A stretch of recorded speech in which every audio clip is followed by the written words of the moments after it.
Dr. Parmjit Parmar. Thank you, Mr. Speaker, for the opportunity. Mr. Speaker, it's been just 5.5 months into this year, and we can see that this national government is working hard for New Zealand.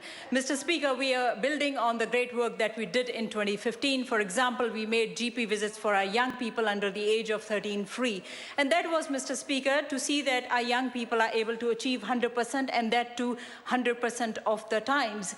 And look at the NCEA results, Mr. Speaker. Aren't they great? Since this national government came into the office in 2008, Mr. Speaker, NCA level 2 achievement has gone up by 16.6%, Mr. Speaker. Here we are talking about thousands of children. So these thousands of more children are now able to get into higher education. They are able to enter into workforce. Mr. Speaker, we want to see more and more children achieving better results. And that's why we are investing in communities of learning. And Mr. Speaker, I'm really delighted to see that a number of schools in Mount Roskill are now part of communities of learning. We want to see that the system revolves around students, not students revolving around the system, Mr. Speaker. And in Mount Roskill, Mr. Speaker, I have been working with a number of schools that provide for children with special needs. So I'm really delighted to see $15 million for teacher aids for schools that provide for special needs. Mr. Speaker, I believe that disabled students also deserve to have the opportunities to do well in their life. Mr. Speaker, for our economy to be more productive, we want more and more people contributing to our economy. And that's why we are investing hugely in our social services to meet the needs of a growing population. Our population is growing, Mr. Speaker, because our economy is doing so well, and as a result, there are a number of people from all around the world coming to New Zealand. And at the same time, Mr. Speaker, we are providing direct support to New Zealanders in need. Mr. Speaker, domestically, we are doing really well. And at the international level, Mr. Speaker, we are doing well again.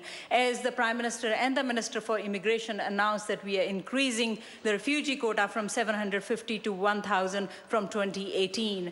Mr. Speaker, this is the first increase since 1987. Yes, first increase since 1987, and it is this national government that is increasing the refugee quota.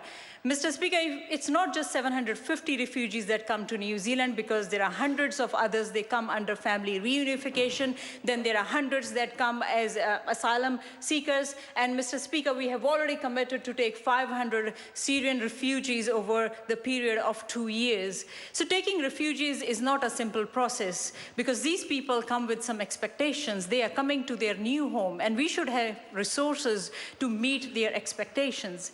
Mr. Speaker, I have been to the Mangri Refugee Center, and I have seen the orientation program, how that is implemented when these refugees come to New Zealand. They are shown a New Zealand way of life, and they also go through series of health checks because, Mr. Speaker, these refugees, they go through rough circumstances. So we want to make sure that their mental health, physical health is good as well. So it's a long-term thing, Mr. Speaker. So the number 1,000 is the appropriate number, and I applaud the Minister and the Prime Minister for increasing it to 1,000.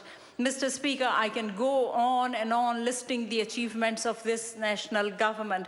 But if I look at the opposition, Mr. Speaker, if I look at the Labour Party is struggling. If I look at the Green Party is struggling. Mr. Speaker, these parties are struggling because they have no ambition for New Zealand.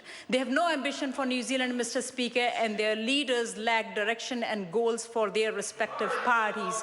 Mr. Speaker, these parties have realized that they are not worthy opposition parties against this third-term national government. And that's why, Mr. Speaker, they have come together.